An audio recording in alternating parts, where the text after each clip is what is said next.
This next incredible human being, a veteran of over 44 years in the boxing business.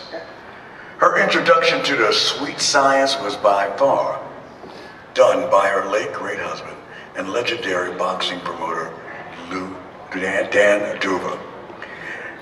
She is an incredible human being. Kathy managed to juggle her job at William Patterson with her duties as Director of Public Relations for her husband Dan, fledgling boxing promotional company, Main Events, eventually moving on into work at Main Events full-time in 1981. She managed the publicity chores as Main Events and launched and promoted the careers of a stunning array of world champions. These world champions were not just world champions, but they were outstanding contenders. Currently, they include the WBO, WBA, and IBF lightweight world championships. Sergey Kovalev, #1 IBF junior middleweight contender, boxer Mert Kapeles, and rising stars Evan Holyfield, LaShawn Lightning Rodriguez, and Ernesto Gogo Gogiga. She is an absolute gem in the sport of boxing. Please put your hands together for Kathy Duva.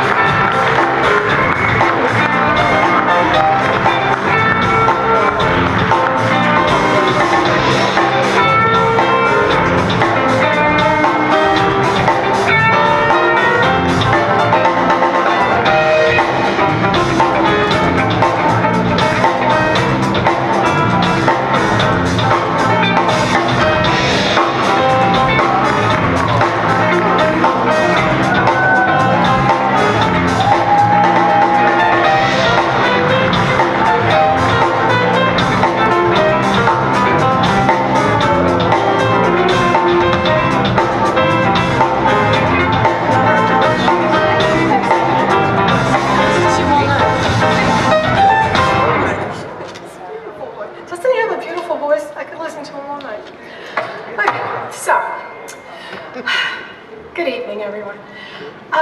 When the New Jersey Casino Control Act became law on June 2nd, 1977, my late husband, Dan Duva, told me that it would change our lives. Having graduated from Seton Hall Law School just a few weeks earlier, Dan brought stock in Caesar's World with his first paycheck. He knew what was coming. He always knew everything. 1 year later, he incorporated Main Events, and that was not a coincidence. The first record that I can find of a fight promoted by Main Events in Atlantic City was on January 9th, 1981. Future world champion Livingstone Bramble won a 6-rounder in his third professional fight. James Hard Rock Green also appeared on the undercard, as did Dave Tiberi's brother, little brother Joe Tiberi, or big brother, I guess, Joe Tiberi. Yeah, right? According to BoxRec, a total of only 5 bouts took place that night. They were all 6s and 8s. There was no TV. Everyone on the card was local. It was a classic club show. Since that night, Main Events has promoted more shows in Atlantic City than I can count, from those club shows right up to mega events.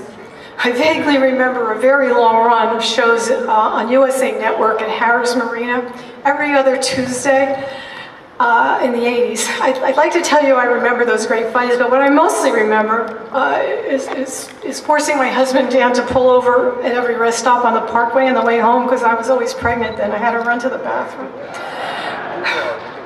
I always think about that when I ride down the Parkway. It's weird.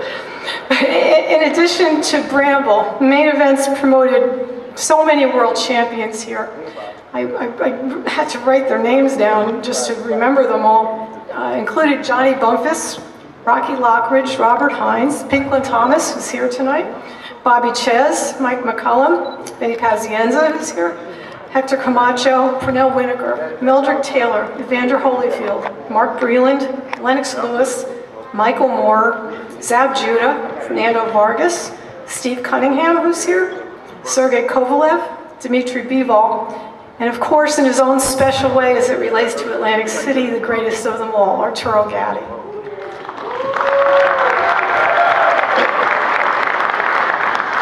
Many of the gentlemen I just named had development fights here, and please forgive me if I left anybody out.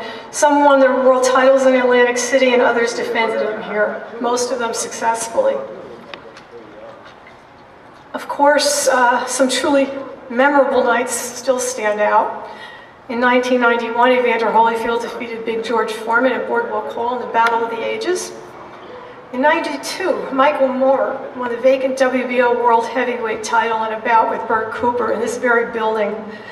It's still to this day one of the most amazing heavyweight matchups I have ever witnessed. Both fighters hit the canvas twice, each of them in the first round, before Moore scored a TKO in round 5.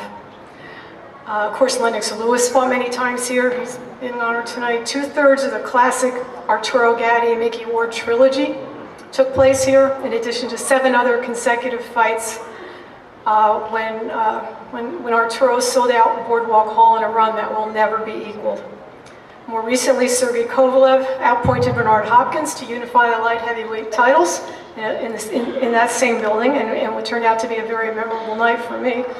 I vividly remember the trip home from Atlantic City, though, on July 15th, 2007, the morning after Alfonso Gomez defeated Arturo in the last bout of his storied career, wondering if I was driving down the Atlantic City Expressway for the last time. Fortunately, I was wrong about that. Looking back, I've spent so much of my life here. I remember meeting Mr. Peanut on the boardwalk when I was 5 years old and feeding the pigeons. Thought about it yesterday when I was walking down.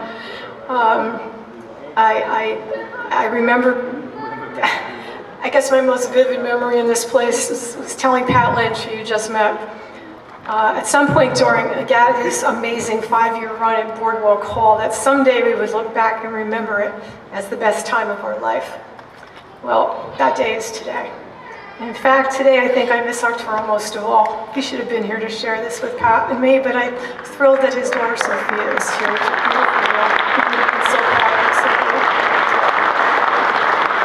I'm honored, I'm humbled, and amazed that you have chosen to recognize my contributions alongside my late husband, Dan, the other person I'm missing a lot today, in the Atlantic City Boxing Hall of Fame. It has been my privilege to play whatever small part I have in the story of professional boxing in this great city.